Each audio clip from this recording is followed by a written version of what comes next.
Assalamualaikum warahmatullahi wabarakatuh. Bismillahirrahmanirrahim. Alhamdulillahirabbil alamin. Wassalatu wassalamu ala asrafil anbiya'i wal mursalin wa ala alihi wa sahbihi ajma'in. Amma ba'du. Sebagai hamba tentunya kita menyampaikan rasa syukur dan terima kasih kepada Allah Subhanahu wa Ta'ala, Tuhan yang Maha Kuasa, yang telah memberikan kepada kita kesehatan, kesempatan, waktu, masih mampu sujud pagi ini, membesarkan asmanya, dan salawat dan salam kepada junjungan kita Nabi besar Muhammad Sallallahu Alaihi Wasallam. Allahumma sholli ala Sayyidina Muhammad wa ala ali Sayyidina Muhammad. Bapak dan Ibu yang mungkin ada di belakang, saya terus terang saya sampaikan ke Bapak Ibu semuanya, sampai saat sekarang ini hati saya tidak tenang, risau karena Pak Bupati tiba-tiba menyuruh saya untuk memberikan kultum. Ini cobaan yang kedua Bapak Ibu. Kalau dianggap ini cobaan, ini adalah cobaan kedua yang diberikan beliau itu kepada saya. Apakah ini memang mendidik saya agar bisa mampu menyampaikan sesuatu kepada orang? Saya tidak tahu. Ketika kami dengan tim, ada kebetulan Profesor Rizkan Zuliadin, kebetulan besannya Pak Bupati, ada Dr. Iqbar dan ada teman staf. Tadi pagi jam 3:30 saya dibanguni, katanya Pak Bupati kasih WA dan disuruh nyampaikan kultum. Saya bilang, Bapak yang disuruh. Enggak Bang, Abang lebih tua dari saya, makanya Abang yang menyampaikan.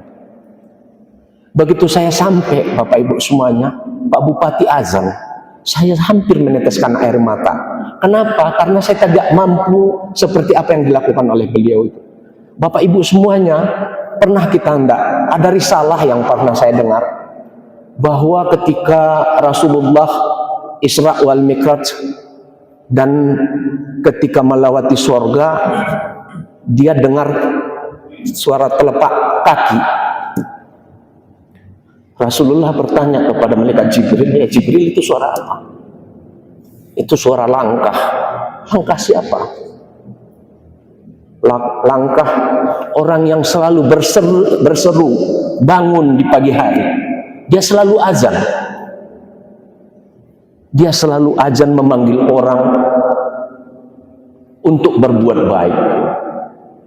Di sujud terakhir saya itu muncul di pikiran saya akan membawakan surah Al-Baqarah 104. Wal takum minkum ummatu yad'una ilail khair wal takum minkum ummatu yad'una ilal khair wa ya'muruna bil ma'ruf wa yanhauna 'anil munkar wa ulaika humul muflihun. Saya izin Imam, saya bukan background agama. Seumur hidup saya tak pernah sekolah di agama. Tapi saya otodidak, saya coba untuk mencari kebenaran. Tapi itu adalah satu ayat yang kewajiban kita seluruh umat ini menyeru akan jalan kebaikan. Wal taku minkum ummatu, hendaklah di antara kamu segolongan umat. Tidak dia bilang harus Pak Bupati, tak dia bilang harus kepala dinas, tak dia bilang harus kepala sekolah. Berarti kita semua yang dikatakan sebagai muslim itu harus menyampaikan kebaikan, menyeru akan jalan kebaikan. Bukan saja yang baik, ternyata ada di ujung ayat itu makruf. Makruf ini bukan saja baik, tapi sesuai dengan keadaan. Kalau ada orang kepingin pakai baju, kita kasih baju yang dia sukai warna merah, kita kasih biru, itu kita berbuat baik, tapi belum makruh karena belum kesukaan. Jadi kearifan kita melihat sesuatu itu sebenarnya Bapak Ibu semuanya, itu yang mengilhami saya di sujud terakhir saya.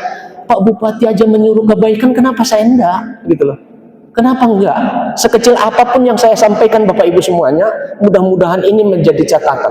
Saya enggak tahu bagaimana kalau saya cerita orang tentang Takengon, saya kepingin aja ke Takengon ini Bapak Ibu. Padahal saya dengan Pak Bupati baru 2 kali ketemu, 3 kali dengan ketemu. Tapi enggak apa-apa. Berhubungan dengan ayat tadi, wal takum minkum ummatu yad'una ilal khairi wa ya'muruna bil ma'ruf wa yanhauna 'anil munkar wa ulaika humul muflihun. Bukan saja menyuruh kebaikan, tapi cegah dia dari kemungkaran. Jadi saling mengingatkan Bapak Ibu semuanya, saling mengingatkan kita antara satu dengan yang lain. Kalau ada seseorang yang akan berbuat baik, ingatkan dia, tunjukkan jalan yang benar. Makanya Allah Subhanahu wa taala memberikan dua kewajiban bagi kita Bapak Ibu semuanya. Kewajiban yang pertama itu adalah hablum minallah, kewajiban kepada Allah itu sifatnya personal, sifatnya vertikal. Tanggung jawab dipertanyakan orang per orang. Sholat, zakat, puasa, zikir itu sifatnya orang per orang. Tapi kewajiban yang sama besarnya diberikan Allah kepada kita adalah hablum minan nas. Jadi kalau ada beberapa riwayat yang menunjukkan bahwa sholatmu, zakatmu, puasamu, kalau sholatmu menghantarkanmu setengah menuju surga, selebihnya itu menuju ke pintu surga. Bapak Ibu semuanya, hablum minan nas sampai ke pintu surga. Yang memasukkanmu hablum minan nas. Kalau sifatnya vertikal sholat, saya Bapak Ibu semuanya pernah kan ada dialog Nabi Musa dengan Allah. Ya Allah, ya Tuhanku, dari sekian banyak ibadah yang saya lakukan, ibadah yang mana ya Allah yang paling kau sukai? Allah jawab, sholatmu ya Musa yang kau lakukan. Bapak Ibu semuanya, sholat itu ternyata dari awal sudah ada ya, tidak setelah Nabi Muhammad melakukan Isra wal Mi'raj. Dari riwayat ini ya, sholatmu Musa itu adalah mencegahmu dari perbuatan keji dan mungkar. Hanya untuk personal kita, bukan untuk orang lain. Ya Allah, ya Tuhan, kalau tidak sholatku, puasamu itu sebenarnya untukmu juga Musa. Karena apa? Karena kau disuruh menahan diri. Mungkin zikirku ya Allah, enggak. Zikirmu itu untukmu, membuatmu tenang.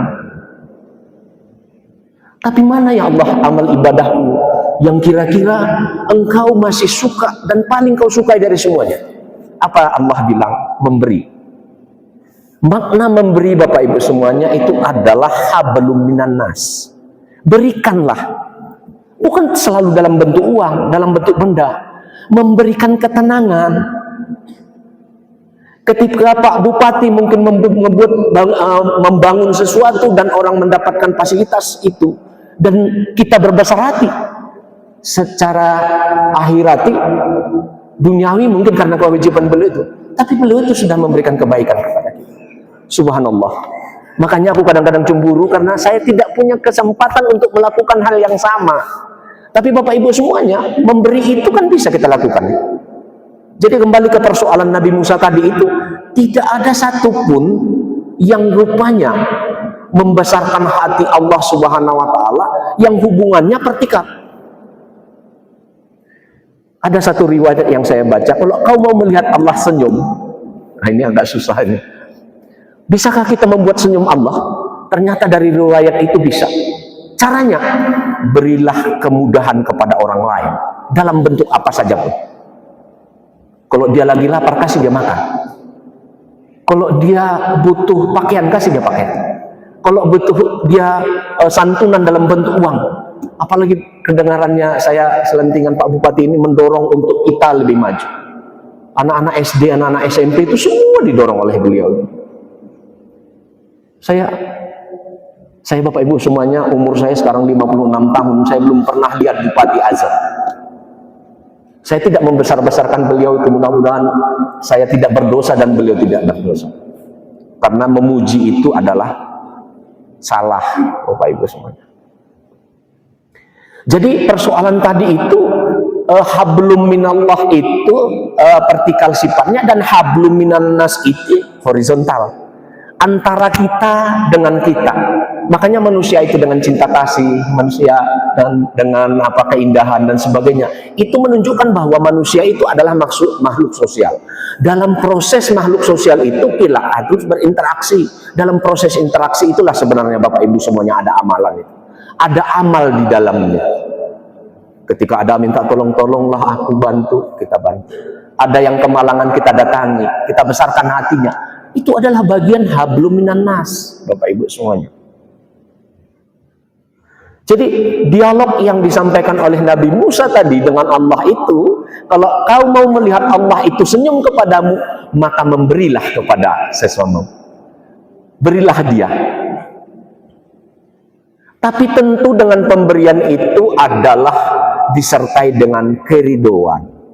Ridho itu maksudnya keikhlasan, Bapak Ibu semuanya. Ilahi anta maksudi wa ridho kamat tulubi angtini mahabbata wa ni'mataka ya karim. Ya Allah, ridhomu lah yang kutunggu. Sebenarnya intinya ridhonya. Jadi amal yang kita lakukan ini pun sebenarnya ini adalah kewajiban yang diberikan kepada Allah kepada kita.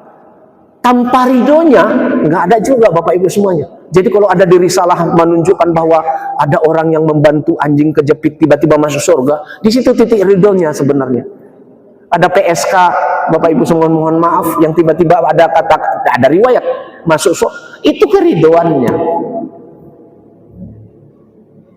Keridoannya. Lillahi ta'ala. Lillahi ta'ala. Inna solati wa nusuki wa mahyaya wa mamati lillah.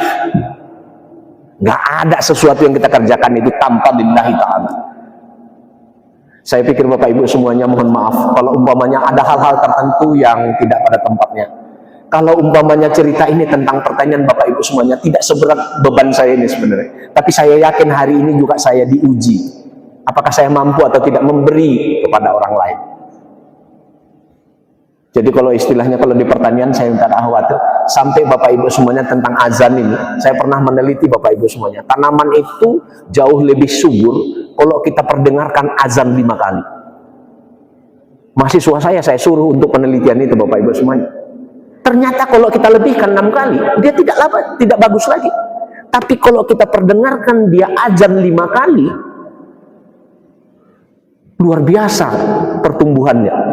Jadi Bapak Ibu semuanya kalau nanti ke ladang gabah, komunikasi saja tanaman sama tanaman itu. Jadi hubungan kita dengan Allah dan hubungan kita dengan manusia. Saya melihat konteks itu bukan saja manusia, tapi hewan, tumbuhan. Bapak Ibu semuanya coba kita perhatikan kucing saja di rumah. Kalau kita kasih makan sesuai dengan waktunya, kita elus dia, kita komunikasi dengan dia luar biasa. Dan ternyata tanaman itu juga hal yang sama Bapak Ibu semuanya. Saya belakangan selalu ke Perlis karena memang diajak Raja Muda ke Perlis itu. Di setiap kebun mangga itu ada Bapak Ibu saudara mortal. Saya tidak tahu. Mortal itu jadi Quran 30 juz itu dihidupkan, Pak. Ditinggalkan dia hidup terus dan dia ternyata katanya hama dari tanaman itu juga berkurang. Berarti komunikasi terus itu Bapak Ibu. Tidak percaya Bapak Ibu semuanya, nanti kita coba di rumah ambil 2 tanaman, yang satu itu taruh di depan. Setiap Bapak mau subuh dihalus. Bro, aku pergi dulu ya ke masjid, gitu ya. Tapi jangan Bapak bilang bro, nanti bahaya juga. Elus saja Pak, izin saya ke masjid ya. Yang satu lagi kita taruh di belakang, nggak pernah kita datang. Ini bunga Pak. Biar kita mau menguji bahwa memang kita punya kedekatan dengan tanaman itu. Dan setiap makhluk hidup itu bertasbih kepada Allah Subhanahu wa Ta'ala. Tidak ada satu makhluk hidup, tidak ada satu makhluk. Kalau begitu ceritanya, berarti setiap makhluk hidup itu punya hak yang sama di depan Allah. Nanti Bapak elus, pulang sholat dielus lagi, seminggu saja Bapak Ibu semuanya. Bandingkan pertumbuhannya. Kita bandingkan pertumbuhan. Pasti yang kita datangi dan yang kita elus itu setiap pagi itu jauh lebih bagus, jauh lebih subur, jauh lebih sehat dibanding yang tidak pernah didatangi. Apa artinya itu? Itu artinya bahwa kita harus membina komunikasi. Dengan tanaman saja kita harus berkomunikasi, dengan hewan saja kita berkomunikasi. Konon lagi kepada manusia.